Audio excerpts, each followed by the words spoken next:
Hello folks, Queen Roadkill Candy here, and today we are actually going to be doing a fight stick review, arcade stick review, however you want to call it.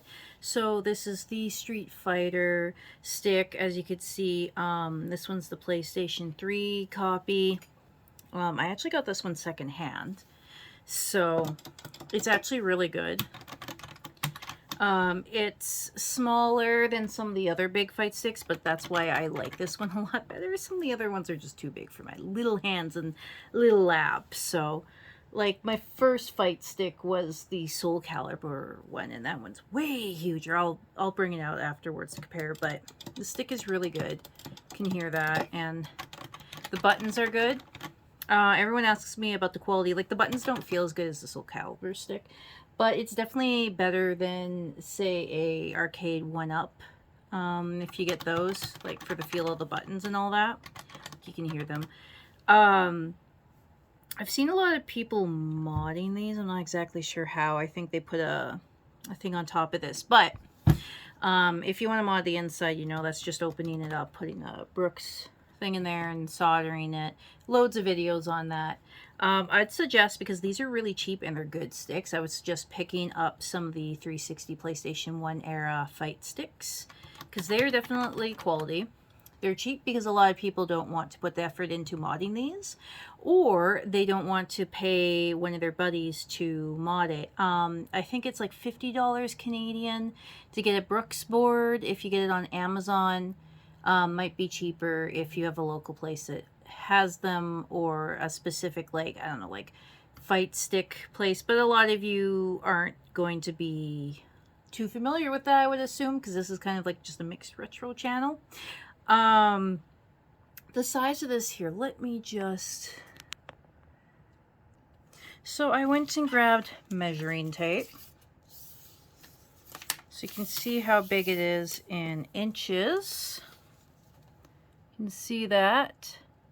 So it's not as big as some of the other fight sticks out there, but that is precisely why, if you have smaller hands, say you're getting this for your kid, you have small little child hands like me, then you may want to consider getting this one instead. And again, like I said, you can open it up, mod it, pay someone to mod it. There's usually someone local that'll do it, but also there's a lot of videos, you know, just soldering. Home Depot, Rona, even Michael's Crafts has soldering irons, although Michael's Crafts is a really bad one, so I'd suggest going to like Rona or something. So now if we compare it to the size of the ginormous Soul Calibur stick that I have here, which this is my first one, but it's quite big, a little bit harder for me to use and play. My lap's smaller, and this thing is hanging off of it, so that's why a lot of times I'm using the Street Fighter one, although I do feel like this one is technically better. It's just, it's too big for me. This one here, I haven't actually had any latency issues, excluding the time I plugged it into. So it's a PlayStation 3 stick. Some games have legacy support. I plugged it in, and I had a little bit of issues with the ones that had the legacy support. I mean, again, we should be thankful that they put legacy support in, but it wasn't working as great as it does on the PlayStation 3. PlayStation 3, it's perfect. It's zappy. You know, it's everything you want in a stick.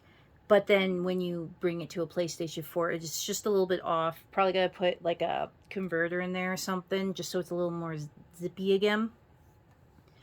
Of course, luckily with Xbox, it's actually built into the hardware. I actually haven't tried this yet on my XS. It doesn't work on the One at all, which is too bad, because for me, the biggest thing about going to the next generation is always like the controllers, which is, oh, thank goodness that, you know, Xbox lets you use your old gen controllers, because that's like the major thing. You only get one, and then when you have guests over, I know you can't right now have guests over, but you know, when you could have guests over, you know, it just kind of sucked. So these are my two first sticks, Soul Calibur being my first, second one being my Street Fighter one. Ironically, someone threw this out and it works. So it was a free stick. I don't, you know, a lot of times I see these people with fight stick collections and they're like, my friend gave me this, or, you know, my friend got out of fighting. No, someone just chucked this out. Literally chucked it out, and it works. I cleaned it up. I still need to, like, I haven't opened it up because I have to actually physically take out the buttons to clean it all the way. But like, there was like, it was dirty. I cleaned up. It was a few years ago I got that. So it worked perfectly fine. This thing is about the same size as if you get the cheaper sticks on Amazon, but it's hefty, right?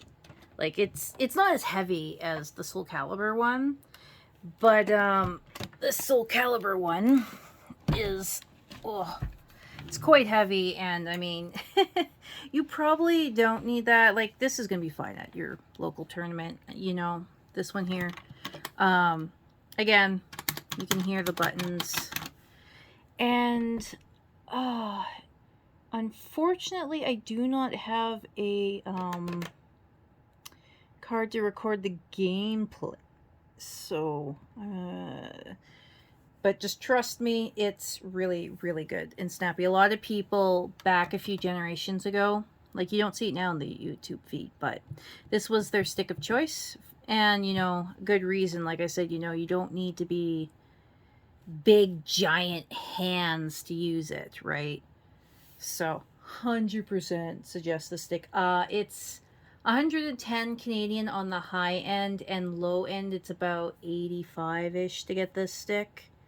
Again, 85 for a good quality stick is good. It's going to be better than if you go with one of those cheaper ones on Amazon, right?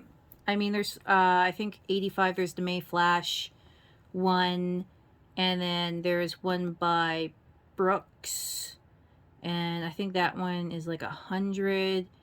And this one originally was like way more, but because of course it's the last generation, people don't want to fiddle around with it. You know, it's just a bargain to get it that way. There's usually people on like Kijiji or whatever your local classifieds are offering to mod things. If you don't know how to mod, that would be my suggestion. If you have a vague idea electronics, it's not that bad. It's typical, and put this wire here, solder it to whatever, you know. Like, it's not that hard. I got to do it myself. I just haven't, because I bought a stick specifically for learning how to do that, because I don't want to smoke test with this. That's all there is to it. And I'm going to leave my Soul Calibur one over there stock. But anyways, guys, please like and subscribe. Hit that bell. I'll make a video about my whole fight stick collection. I'll make a video about my arcade cabinet collection if you're interested. Put it in the comments what you want, if you want more reviews on fight sticks, because I have 6 fight sticks and 1 pad right now for fighting. I'll have 7 after the weekend. So I'll be able to do a bunch of different reviews on fight sticks. Anyways, guys, thank you so much. Please like and subscribe. Hit that bell to get notifications about when I'm uploading videos. You will get a video every Saturday at 12. Sometimes you will get a Wednesday video. That's usually the random video. And Friday is usually, if there's any gameplay, that is where the gameplay footage goes, is specifically on the Friday slide. Mostly it's Genshin right now, so that's usually what's playing. If you'd like to see it live, my Twitch is Roadkill Candy, and if you'd like to see my cosplays, actually only cosplayed King of Fighters things for fighting games right now, unless you include the Nintendo characters. But yeah, so that would be Queen Roadkill on Instagram if you'd like to see any of that. Thank you so much, and bye.